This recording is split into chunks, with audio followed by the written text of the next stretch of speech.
Boa tarde, paz seja com todas vocês. Estamos aí para mais um capítulo deste livro, finalizando. E quanto aprendizado nós tiramos aqui, não é verdade? Então, vou compartilhar aqui com vocês. Hoje é o capítulo 12.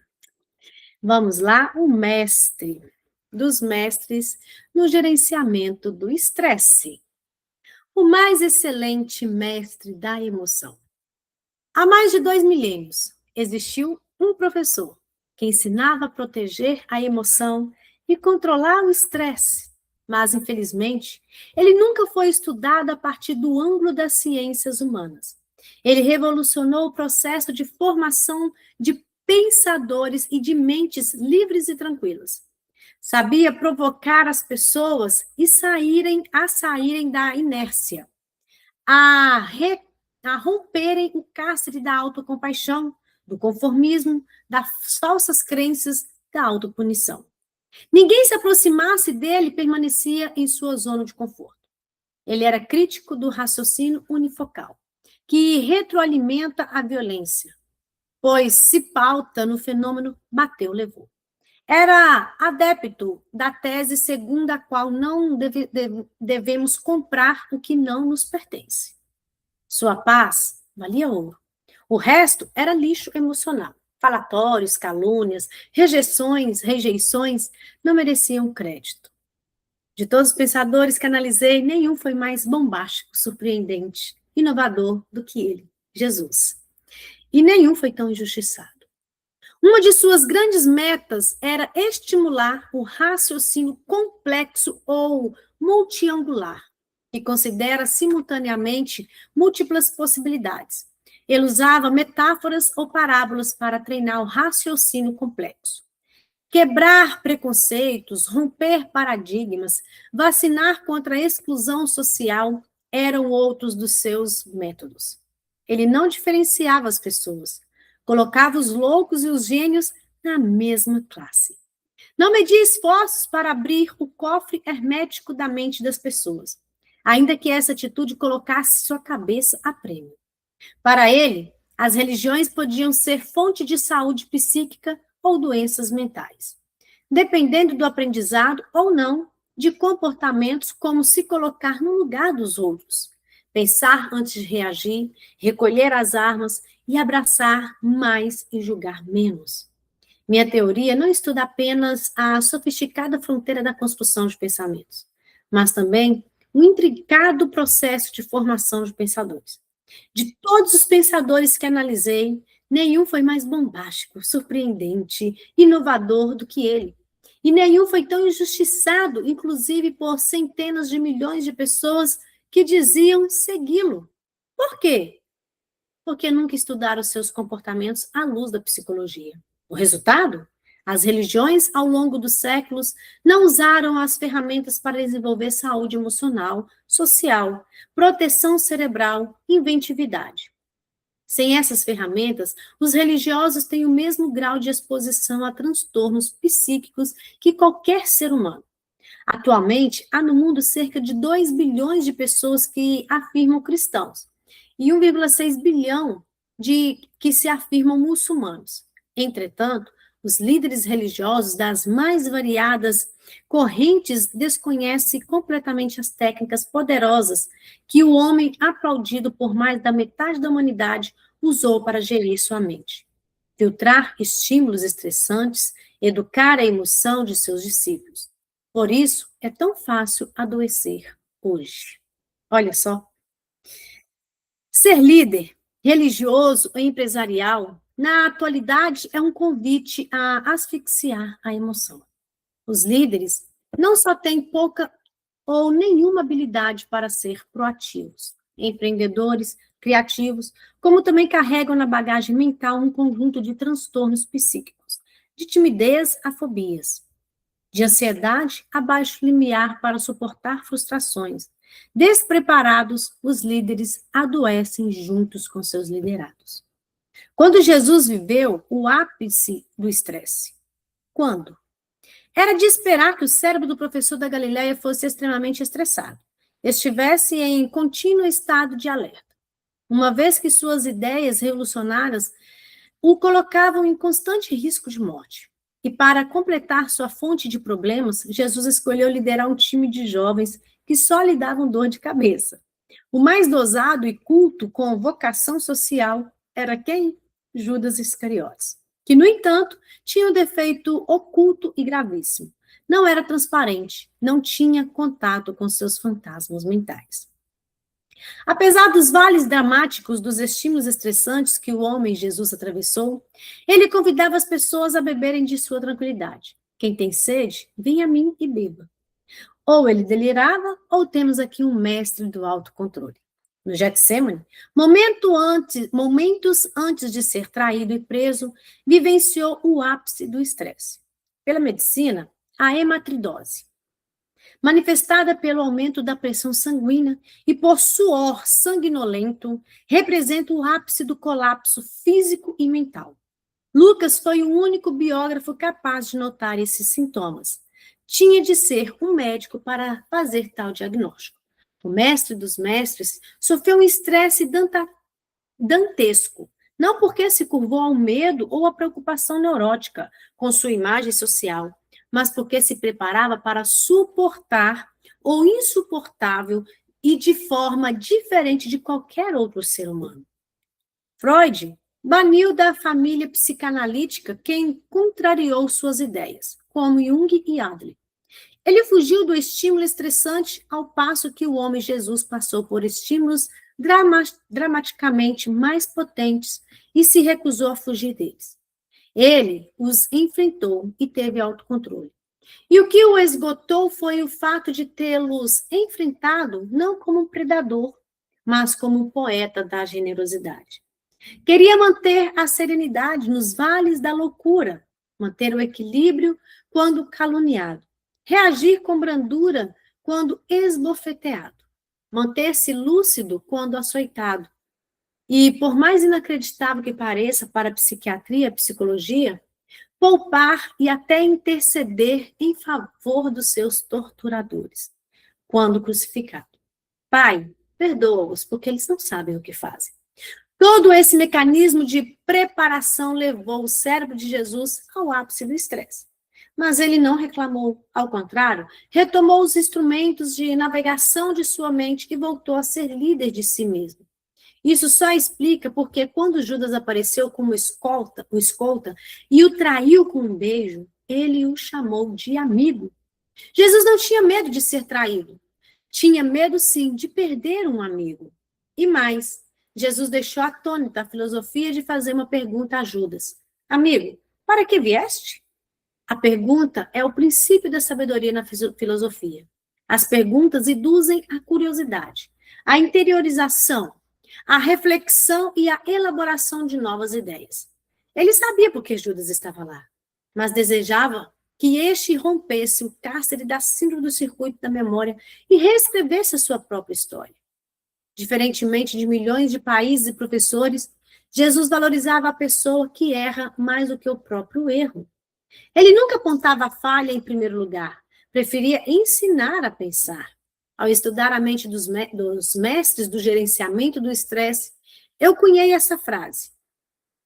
Nunca alguém tão grande se fez tão pequeno para se tornar os pequenos grandes. Ele criou essa frase. Nunca alguém tão grande se fez tão pequeno para tornar os pequenos grandes. E Jesus, sendo Deus, não usurpou ser igual a Deus, mas ele veio, se humilhou, ele veio como um homem e se entregou em morte de cruz. Para quê? Para tornar os pequenos grandes, para salvar. É esse Jesus que ele está falando. Se as religiões tivessem estudado pela perspectiva psicológica, aquele que elas amam e aplaudem, esse intrigante planeta azul não seria palco de tantas guerras, mas um jardim de emoções saudáveis. Eu tenho um projeto intitulado Jesus, o homem mais inteligente da história, que aborda o personagem mais famoso da humanidade pelo ângulo das ciências e não da religião. Esse projeto provavelmente se tornará um seriado internacional. Aguardem. Aí aqui ele fala, ao estudar o mestre dos mestres, pensamento, né, criou a frase que nós acabamos de ler. Nunca alguém tão grande faz tão pequeno para tornar os pequenos grandes. Um gestor de pessoas que poupava seu cérebro. Pela tese das ciências políticas, poder-se-ia supor que Jesus usaria seu poder, sua eloquência e sua influência para transformar homens e mulheres em seguidores cegos. Mas, para espanto da sociologia, ele tinha a ousadia de pedir que as pessoas não falassem sobre seus feitos.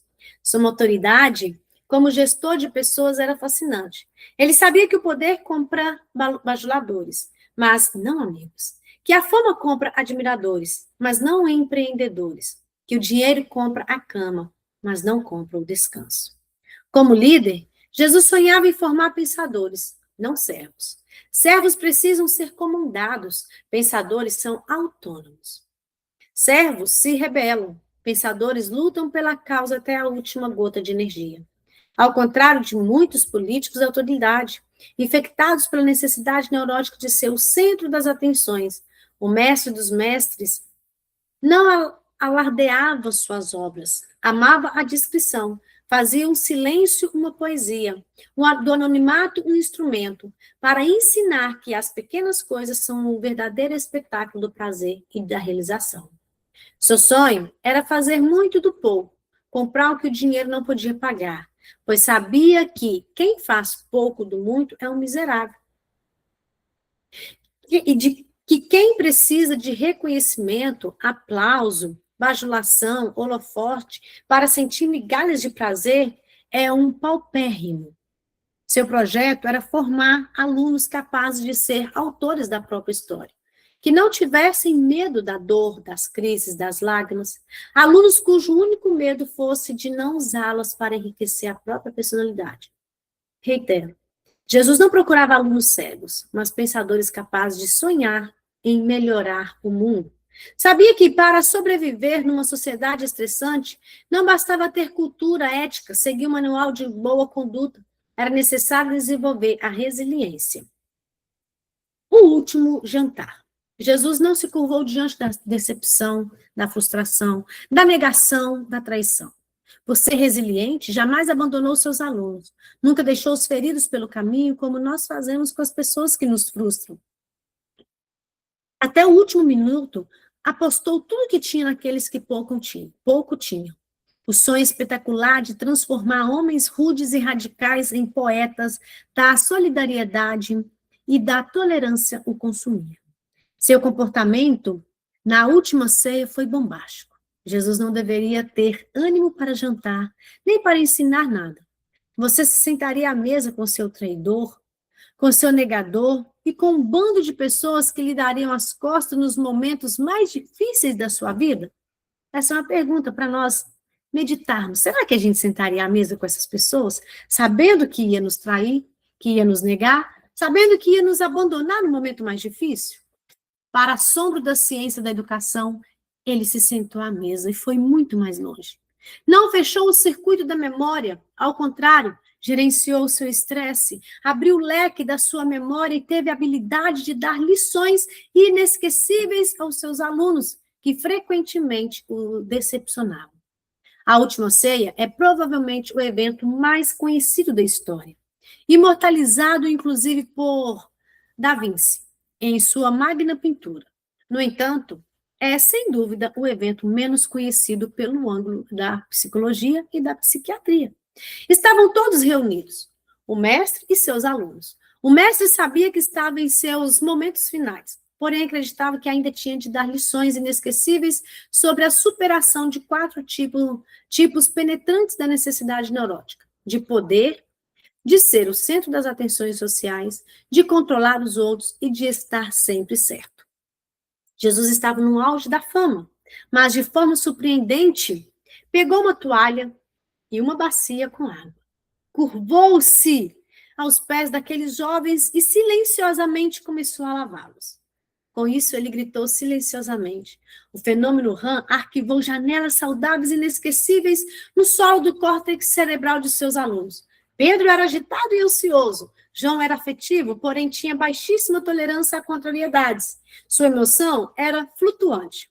Tomé era paranoico, desconfiado de tudo e de todos. Todos eles ficaram atônitos. Que tragédia e que estratégia incrível para formar pensadores a partir de mentes incautas. Entretanto, toda escolha implica perdas.